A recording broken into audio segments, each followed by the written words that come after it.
വേണ്ട പരിഗണിക്കപ്പെടുന്നില്ല എന്നൊരു ഫീലുണ്ട്. ഹൈക്കമാൻഡിനോട് സംസാരിക്കാൻ ഇതുവരെ ആവശ്യം വന്നിട്ടില്ല. ആവശ്യം വന്നാൽ സംസാരിക്കാം.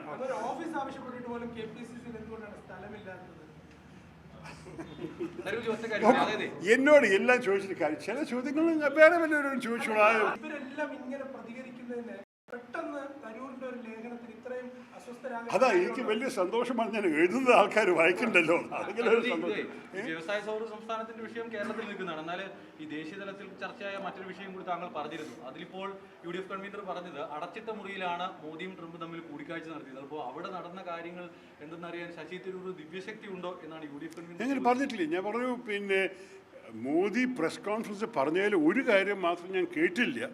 ഇങ്ങനെ ആൾക്കാർ കയ്യിൽ ഹാൻഡ് കഫ്സും കാലിൽ ഷാക്കിൾസും ഒക്കെ കെട്ടിയിട്ട് അവർ മിലിറ്ററി പ്ലെയിനിൽ അയച്ചതിനെ കുറിച്ച് അദ്ദേഹം വാതിൽ അടച്ചിട്ട് വന്ന് പറഞ്ഞിട്ടുണ്ടാവുമല്ലോ എന്ന് ഞാൻ ഹോപ്പ് ചെയ്യണമെന്നാണ് എൻ്റെ ആശയമാണെന്നാണ് ഞാൻ പറഞ്ഞത്.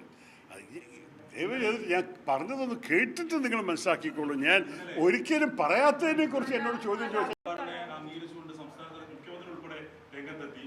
അപ്പം ഈ താങ്കൾ പറയുന്ന കാര്യങ്ങൾ പൊതുജനങ്ങൾക്കും ഭരണപക്ഷത്തിനും മനസ്സിലാവുന്നുണ്ട്. പക്ഷേ പ്രതിപക്ഷം തുടർച്ചയായി ഇത്തരത്തിലുള്ള ഒരു താങ്കൾക്കെതിരെ ആരോപണം ഉന്നയിക്കുകയാണ്. നോക്കൂ, ഞാൻ ഇനിയും എഴുതാനുണ്ട്. ഓരോരോ വിഷയത്തെക്കുറിച്ച് ഇനിയും എനിക്ക് പറയാൻ അവസരങ്ങൾ ഉണ്ടാവും.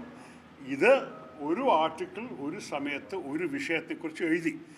ഇനിയും എനിക്ക് എൻ്റെ പിന്നെ കൈയക്ഷരത്തിൽ ഒരു പ്രസക്തി ഉണ്ടെങ്കിൽ വേറെ കാര്യങ്ങൾ ഇനിയും പറയാൻ സമയമുണ്ട്. അതിനെക്കുറിച്ച് ഇന്നെ ചാടാൻ വലിയ ആവശ്യം ഞാൻ കാണുന്നില്ല. ഇത് ഇത്ര വലിയ വിവാദമായത് എനിക്ക് തന്നെ ഒരു അതിശയം. കാരണം നിങ്ങൾ ഒരു പക്ഷേ ശ്രദ്ധ വെച്ചില്ല, ഇതേപോലെയുള്ള പോയിൻറ്റ്സ് ഞാൻ കൊച്ചി ചേംബർ ഓഫ് കോമേഴ്സിലൊരു പ്രസംഗത്തിൽ 3 ആഴ്ച മുമ്പ് ചെയ്തപ്പോൾ നിങ്ങൾ ആരും മാധ്യമക്കാർ വലിയ ശ്രദ്ധ വെച്ച് ചില മാധ്യമങ്ങളുടെ റിപ്പോർട്ട് വന്നു. പക്ഷെ ഇതിന് വിവാദമാക്കാൻ ആരും ഉണ്ടായിരുന്നില്ല. പക്ഷെ ഒരു കാര്യം പറയട്ടെ, കേരളത്തിന് എല്ലാ മലയാളികൾക്കും ആവശ്യമുള്ളത് വികസനമാണ്.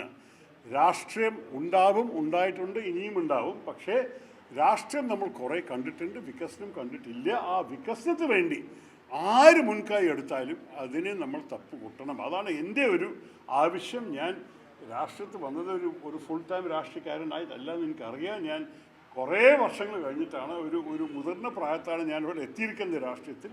അതുകൊണ്ട് ഞാൻ എല്ലാ കാര്യത്തിലും ഒരു രാഷ്ട്രീയക്കാരനെ പോലെ ചിന്തിക്കില്ല എന്നൊരു ആരോപണം ഉണ്ടെങ്കിൽ ഞാൻ സമ്മതിച്ചു.